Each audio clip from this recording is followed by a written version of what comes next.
It is now 6:31, and I would like to call this special called meeting of the Planning and Zoning Commission of the City of Kyle to order. Can I have a roll call, please? Schadmeyer, Here. Nightowl, Here. McCall, Christie, Here. Guerra, Here. Dace, Here. James. Here. Item number 2 is citizens' comments. Members of the public that wish to provide a citizen's comment can speak now. Seeing no one, I will say that I have no one to speak during these citizen comments here. Deb, do you have anybody who is called in or has to be read? No, ma'am. Okay, I will close citizens' comments. Item number 3, consent agenda. Can I have a motion? Madam Chair, Yes. I move that we approve consent agenda item 3A. Can I have a second? With a second. I have a motion and a second. Any discussion? All those in favor say aye. Aye. Opposed? Consent agenda is accepted. Item number 4, consider and possible action. 4A, consider a comprehensive plan amendment to add manufactured home subdivision districts M2 and M3 to the Newtown Community District in the comprehensive plan for a property located at 600 Bebee Road in the city of Kyle, Texas. Hadsell Estate, Z210075. We have a public hearing. It's the second of 2 public hearings. I have no one here. I will open the public hearing. There is no one in-house to speak. Deb, do you have anybody who wishes to speak on this item? I believe the agent for that item is online. Okay. This is Nicole.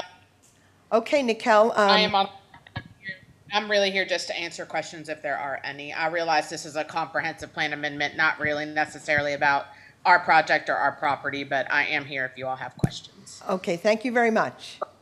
Mr. Atkinson? Oh, I will close the public hearing. Thank you, that's why you're vice chair. Mr. Atkinson? Right. 1 second here.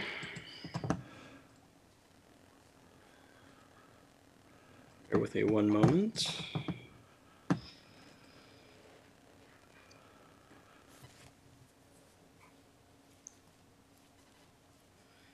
All right, before you, we have a request for a comprehensive plan amendment for the Newtown Community District, which is essentially in the north portion of the city of Kyle. It flanks the I-35 overlay and the regional node on each side of it, east and west. What they're wanting to do is they're wanting to add both the M2 and the M3 zoning district within the Newtown district at large. And we generally don't have any problem with it. We are recommending that it be a conditional review when it comes to a rezoning request. We're okay with the idea of more affordable housing and what have you, but also it's not appropriate in every single instance whenever we're looking at our comprehensive plan, even within this district. So we don't want it as a recommended district, but we do want to be able to consider it if staff believes it's an appropriate area, if someone comes forward. They're asking for a comprehensive plan amendment because the property, they're wanting eventually to develop a specific property within the Newtown district, but they can't because the M2 and the M3 zoning districts aren't in there yet. So they have to start with a comprehensive plan. If that goes through, then they're going to go through annexation, zoning, subdivision, site plan, all the steps. So this is just the very first step. The Newtown Community District is an area that actually has quite a bit of diverse land use types. I mean, it has everything from retail, single family residential, multifamily, a little bit of warehouse. You can probably find it if you just put your finger on you point to a map, you can find an interesting land use type. So we're okay with the idea of adding in more additional land uses to this point. The M2 district is a single-family subdivision district. A manufactured home subdivision district where it's where the lots are owned fee simple and all the lots are on single-family or on public roads. The M3 district it functions very similar, except the lots are leased and they're on private internal driveways or private roads where someone comes in and moves in their house, but then they pay a company a monthly rent to do so. Depending on, see, they're both very similar. They have the same minimum lot sizes, the minimum lot width, setbacks, all that kind of fun stuff. But we do support it, and we recommend the Planning and Zoning Commission also support the request to add it as a conditional use. Do y'all have any questions for me?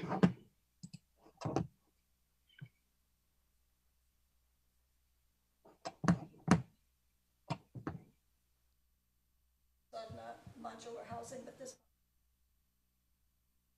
I have some general questions on modular housing, but maybe this isn't the time, since we're just working on the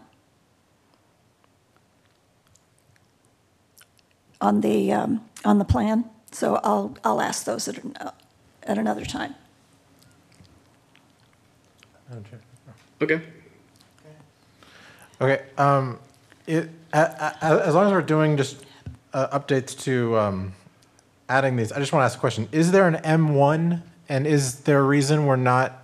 Is it just because the request wasn't to only add M2 and M3? If we're adding M2 and M3, I'm just wondering, should we also consider adding is there an M1?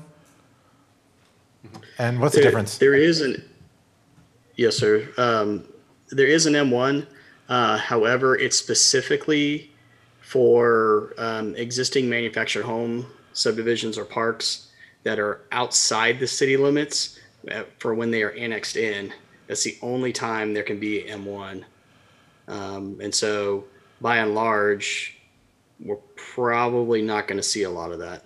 The way they're defined, given the fact that land, go ahead. the way they're defined is single lot, single manufactured home properties. That's M1. Is that how Lakeside came in? How you brought Lakeside in? No. Oh. M2 and M3 are for collections of mobile homes. One of them is an individual series of fee simple lots. The other is for a park where typically there's a ground lease where you may or may not own the unit in which you live. So okay. M1, very small individual lots. M2 and 3 are for larger projects. Okay. The client who came forward is developing a piece of land that, as was mentioned in the staff report, is technically non-conforming from a comprehensive plan standpoint. It is lawful and conforming as it exists. It was developed lawfully and conforming. It exists lawfully and conforming. They are allowed to expand where they are. But this new piece of land is currently, it's the hole in a donut of land that's up there, and it's adjacent to the existing property, and they're looking to develop into that. Well, they would not get the opportunity to even ask the question to apply M2 and or M3 zoning to that, right, because it's simply, the comprehensive plan is mute on M2 and M3. So the first step for them is to find out whether or not the city would even entertain the idea of M2 and M3 being in this future land use district. That's where we are today. If we decide that, yes, they may ask the question, then we'll proceed to the next parts. Okay, yeah, thank you all both. That makes a lot of sense. Anyone else have any other questions? Okay, I'd like to have a motion.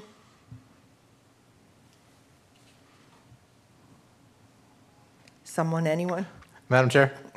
Yes, Commissioner Guerra. I move that we do have a comprehensive plan amendment to add manufactured home subdivision districts M2 and M3 to the new town community district in the comprehensive plan. I'll second it. I have a motion and a second. Is there any further discussion? Yeah. Yes. We're talking about adding it conditionally, though, not. Oh, yes, not I'm sorry. I recommended. should have. Yes, it would be conditionally not recommended. Do I need to restate the motion? Yes. Okay. Yes. Thank you. But yes, please let us know how you want it added to. Yes.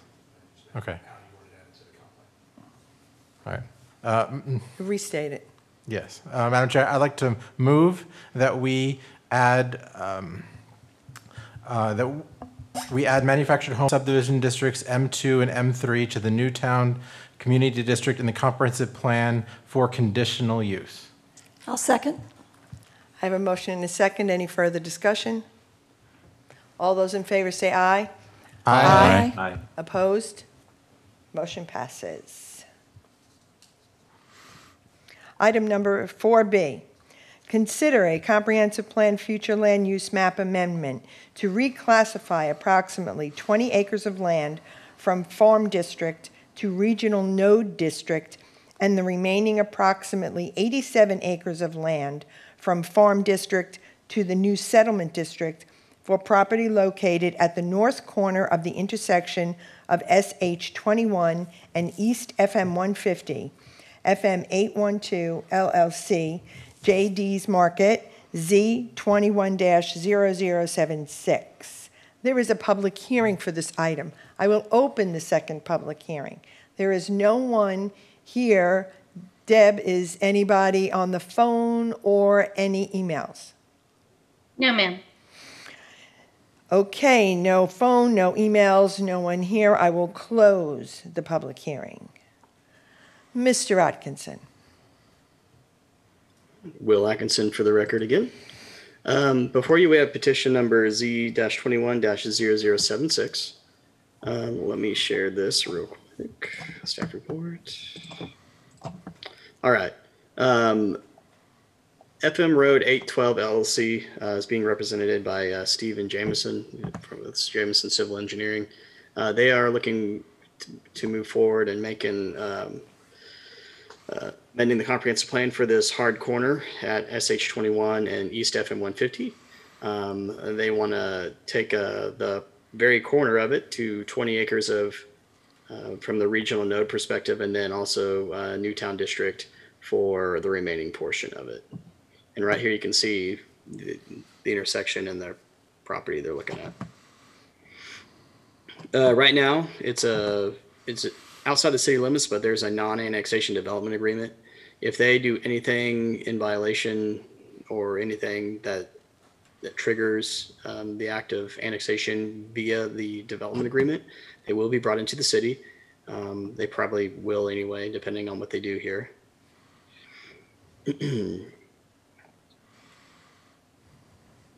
All right, so right now, all of this parcel is within the ag zoning, or the farm landscape. The farm landscape in this part of the city, as many of y'all know from recent discussions in the past year, is an area that has its low intensity of use. You're looking at single family detached on acre or half acre lots, large enough lots for septic fields. Ag for row crops, animals, that what have you. And there's also a little tiny bit called neighborhood commercial for very, very limited retail. In that case, it's like no bigger than an acre as an aggregate size. The reason is because up until the last year or so, there's not really been an availability for wastewater in this area. So our comprehensive plan it mirrors that. Like, you're not going to have high intensity of use. But moving forward in the next couple of years, and I don't have an exact timeline, the water provider out here is now, which is County Line Special Utility District, received approval from the state to have wastewater lines as well, and wastewater line services. So they're going to be building a wastewater line southeast of the intersection of SH 21 and East F 150, and also be installing service lines for this wastewater availability. So there is, from a development standpoint, roughly imminent. There's a way they're going to be able to get wastewater, and so our comprehensive plan needs to be amended to reflect that as well for higher intensity of use. They are requesting a regional node on this hard corner with new settlement behind it.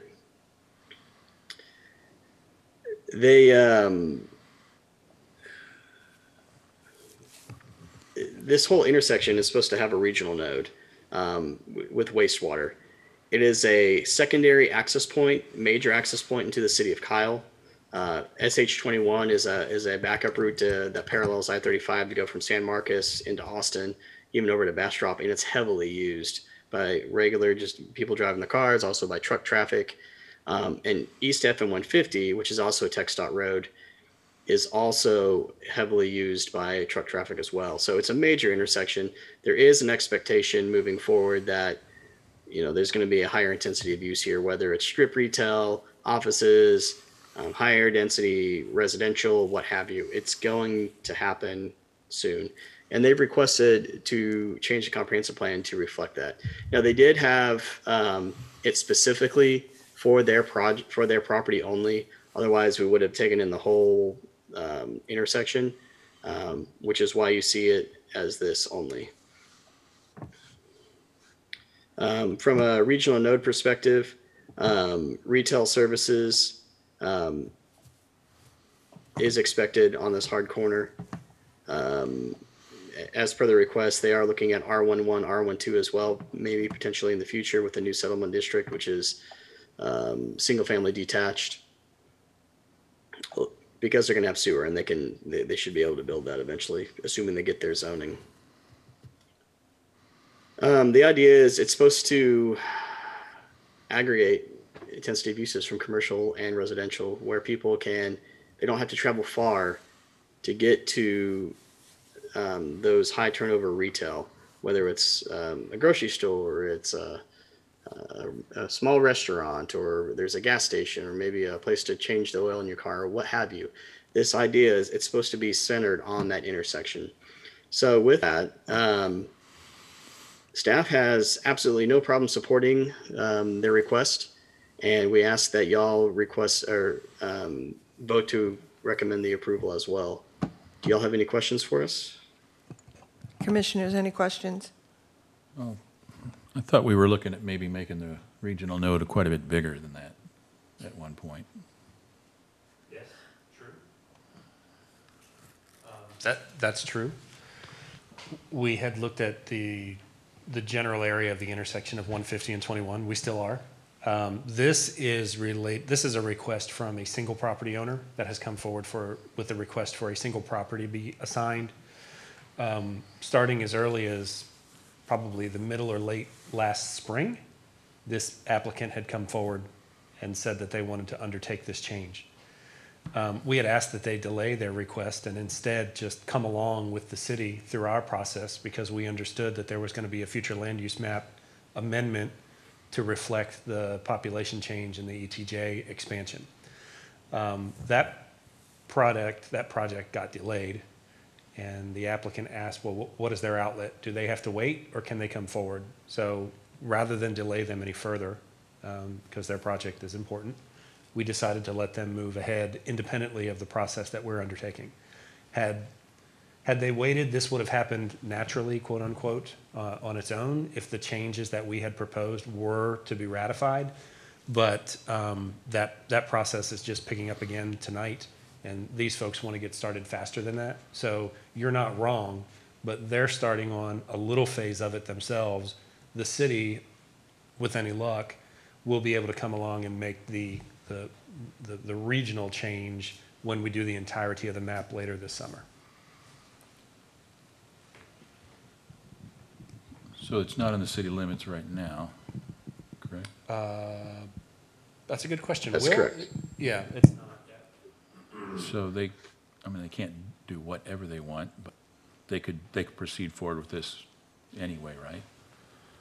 Are we leaving anything off the table as a city where we wish we would have had a much bigger regional? I mean, I think it's advantageous to both folks that this area, that our future land use map reflect what the actual development pattern that we expect, and for them to come forward and be inside the city limits, receive city services, and be a part of the community. So it's win-win for the client and for the city. So that's why we're going through this. Whether they'd go through with it on their own, potentially, but a commercial site that doesn't have water, wastewater from the local provider might be more challenging. Not impossible, but more challenging. Okay. Anyone else? Yes. Okay, just to continue on that, when we were talking about, our ideas for what we called the East Gateway District and what might be in that general area later, the East Gateway District, from my understanding, was planned to be denser than the the new settlement district. Agreed. As far as, and so just trying to understand this. Assuming both happen, if we did approve this and then the East Settlement District then did happen, would we have new settlement district on the map, then East Settlement District, then another small piece of new settlement district separate? No. Okay. What we'll have is new settlement, which is almost the existing boundary. And then moving beyond that would be East Gateway. Right. And that will go all the way to 21. On top of East Gateway would be the super regional node that would bring along with it additional entitlements that come from that future land use district. So what they're asking for tonight essentially is a little piece of that overlay of future land use area, a future land use district. So if you look, well, I don't know, let me check and see what Will's showing right now on the shared. Do we have the It's not up now. He's sharing it the now. land use districts of the entire city? If you look at the There we super go. regional node, you're familiar with the super regional node of what we have at 1626 and I-35. Right. The associated land use districts that are beneath that are still present. So there are sections of Newtown community, there are sections of regional node, there are sections of Midtown community, there's sections of those underneath that's the same thing that will happen down here at this intersection. They're just starting with their lot first. We are going to catch up, like what Commissioner Scheidemeier had stated. We had talked about putting regional node on this intersection, and the plan is still to do that. They're just getting a little bit ahead of us. Okay, because, specifically, R11 kind of worries me. Putting R11 at this spot right there doesn't seem to be the best use of that area. And that's my one hang up on this change. The regional node is fine, and I think assigning the regional node is pretty much going to take R11 out of the highest and best use of what's going to end up happening with any of these properties, which is actually why we had talked about not just assigning it to the lots that front the intersection, but all the lots that front 21 and creating a, yes. you remember the distance, the buffer that we had associated with it? But it's a series of hundreds of feet back from 21. Right. That will be a buffer that will encompass all of that. At that point, regional nodes are not low-density, single-family residential properties anymore. Okay. But I think there's a place in the East Gateway for single-family detached. I would not like Yes. to see a majority of it, but I think there's a place for it more than hundreds of feet back from 21. But Right. hundreds of feet back from Yeah. 21 will be Yes. commercial. Let's see. I have a Yes. question. I guess my biggest question, following up on what Alex had just said, is if we are doing this at a different time than what we will be doing the rest of kind of this intersection, what is the likelihood that we will end up with R11 before we are able to assign a regional node to it? If this area is expanding enough to have its own like East Gateway district, as we're calling The it. assignment of East Gateway and the regional node will happen at the same time. Right now, neither of those are present, so it's still farm landscape. So what's the likelihood? I don't know. Somebody could come in tomorrow and ask. The city doesn't, we're not usually partners in that development schedule, so I don't know what the private sector would do. So although mathematically possible, I can't necessarily say that would be probable, probably for the same reason that I had answered Commissioner Guerra. I think it's more than likely that this is an emergent corridor. This is most likely not going to be single-family residential highest and best use on both sides of 150 down close to 21. I don't see it. And on the other side of it, well, not the other side, but There's not an existing wastewater availability at this time, nor is there a plant constructed yet either.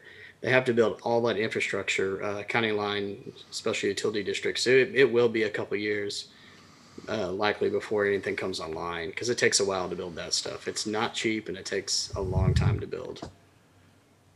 So we'll have a good opportunity to do what we need to do on our side.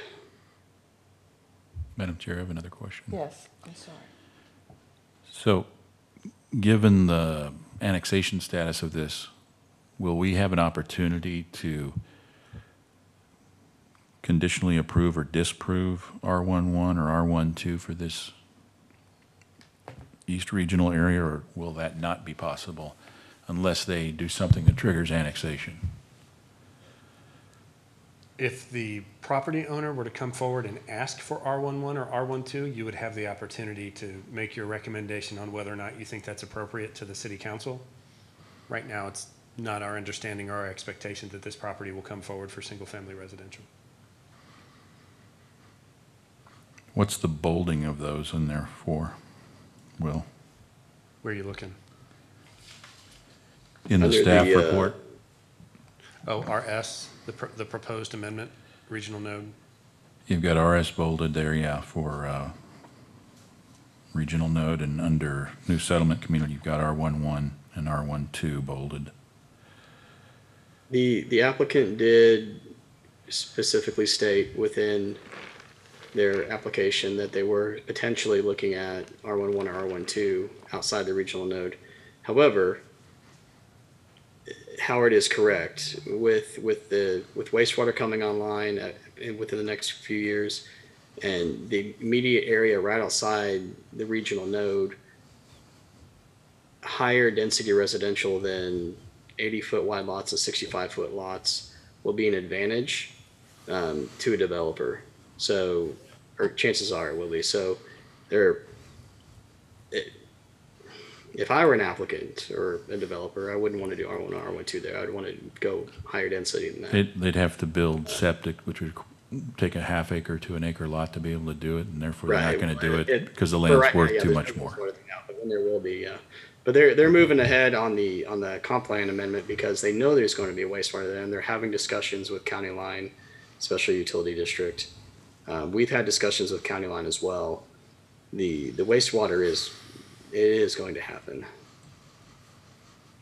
But what you guys are saying, and I think I agree with it, it's low risk that it will be lower density residential just because the land's too valuable. I'd say regionally, I don't like to think about what a client will or won't do, especially if they haven't had a conversation with me, but I'm a regional guy, I'm a big picture guy in comprehensive land use planning. The further east you move on 150, the closer you get to 21, the less chance that you're going to consume large lot, low density residential. The further you move back towards Pecan Woods, if you're familiar with Pecan Woods, which is on the other side of the elementary and the middle school, but it's further back towards town. The further you get away from 21, the more likely you're going to get into single family residential, stuff like that. But when you get to the high intensity corridors, the high activity corridors, like we have on 2 state roads, State Highway 21 and FM 150. Is it FM 150 at that point? Not sure what the moniker is, but either way. Yeah, it's FM. Those travel, those are responsible for quite a bit of travel and automobiles, so it's less likely that those are going to be consumed with low density. Yes. So if it makes no sense that someone would want to do R11 or R12 in that location, I know you're not a mind reader, but why would they even have that in their application? I can't answer that question.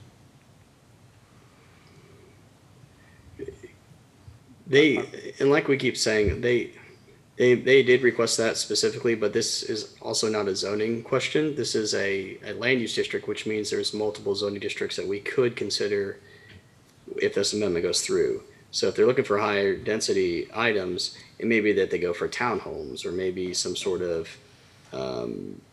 maybe a little bit of multifamily or some lower density multifamily within the new settlement district, if you will. There's other options as well. So even if it seems strange that they requested R11 or R12, there's other districts in there that could be potentially used as well. and further on down the line, whenever they ask for a rezoning, that's when we'll discuss the specific zoning district.